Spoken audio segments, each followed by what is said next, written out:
Hello student, कैसे हो आप सब। आई होप आप सभी बढ़िया होंगे, स्वस्थ होंगे और आपकी पढ़ाई बेहतर चल रही होगी। आज हम पढ़ेंगे कक्षा 10वीं का अध्याय 14 गणितीय कथनों की जांच चैप्टर से मोस्ट आईएमपी क्वेश्चन। तो प्रश्न है कि सिद्ध कीजिए कि किन्हीं भी तीन क्रमागत सम संख्याओं का योग हमेशा 6 का गुणज होता है। इसको सिद्ध करना है। तो मान के चलते हैं तीन क्रमागत सम संख्या मान लेते हैं। पहला 2n-2, एक क्रमागत संख्या 2n और 2n+2, ये तीन क्रमागत संख्या है। अब मान के चलते हैं इन तीनों को जोड़ देंगे और उसका जोड़ को ना हम p से बराबर कर देंगे। तो देखिए इसको जोड़ेंगे तो क्या होगा, 2n-2 + 2n + 2n+2 होगा। अब इधर से जोड़ेंगे तो ये -2 + 2 कैंसिल हो जाएगा, तो बचेगा क्या, 2n और 2n और 2n, तीनों को जोड़ने पर कितना होगा, 6n। अब जहाँ पर n जो है एक प्राकृत संख्या है, इसलिए इधर साफ स्पष्ट है कि जो p है वो 6 का गुणज है।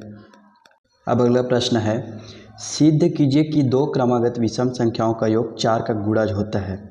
तो इसको भी सिद्ध करना है। तो देखिए मान के चलते कि माना कि दो क्रमागत विषम संख्या, एक मान लेते हैं 2k + 1 और क्रमागत बोला है तो इसके बाद आएगा 2k + 3।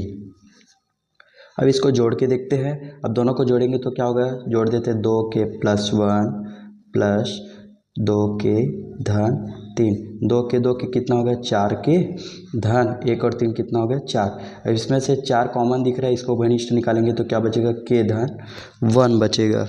अब इस पे साफ स्पष्ट है कि k की जगह हम कुछ भी रख के देखेंगे तो जो विषम संख्या का योग है वो 4 का गुणज ही आएगा। अब अगला प्रश्न है कि सिद्ध करें कि 2n-3 का वर्ग -2n-3 का वर्ग का एक गुणनखंड 8 है और यहाँ पर n एक प्राकृत संख्या है। तो आइए हम इसे भी सिद्ध करते हैं। ये भी मोस्ट आईएमपी क्वेश्चन है।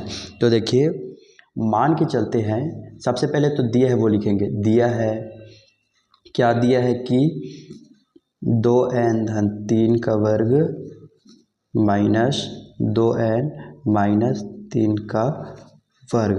अब इसको मान के चलो a मानते हैं और इसको b मानते हैं। अब इसमें दिख रहा है ये a वर्ग -b वर्ग, तो एक सूत्र जानते हैं हम, a वर्ग -b वर्ग बराबर होता है a धन b और a ऋण b। तो इसी सूत्र में मार रख के देखेंगे तो मार रखो तो a वर्ग ऋण b वर्ग का होगा a की जगह क्या है, 2n-3 धन b की जगह क्या है, 2n-3, ये एक कोष्टक में। और दूसरे कोष्टक में क्या हो जाएगा, a की जगह क्या है, 2n-3 माइनस और क्या है, 2n-3। अब इसको हल करेंगे तो क्या होगा, देखो 2n-3, अच्छा ये धन 3 और ऋण 3 कट जाएगा तो सिर्फ बचेगा 2n। अब इधर क्या बचा, इधर कोष्टक में ये हल करेंगे, पहले 2n-3 ऋण 2n और ऋण क्या हो जाएगा, धन 3 हो जाएगा। इधर देखो ये धन 2n और -2n कट जाएगा तो बचेगा क्या, 3 और 3 जोड़ेंगे तो कितना होगा, 6 होगा। और इधर क्या बचे है, सॉरी इधर 2n और 2n कितना होगा, 4n होगा, 4n।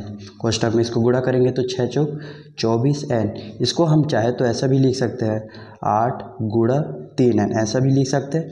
अब इससे स्पष्ट दिख रहा है कि n की जगह यदि 1 2 यानी कि प्राकृत संख्या रखेंगे तो भी वही आएगा। जैसे कि रख के देखो, n की जगह यदि 1 रखे तो क्या होगा, 1 रखेंगे तो 3 एकम 3 और 8 तिया कितना होगा, 24। तो आ रहा है ना 8 के पहाड़ा में, इसलिए जो क्या है, ये जो मान है वो 8 का एक गुणनखंड है।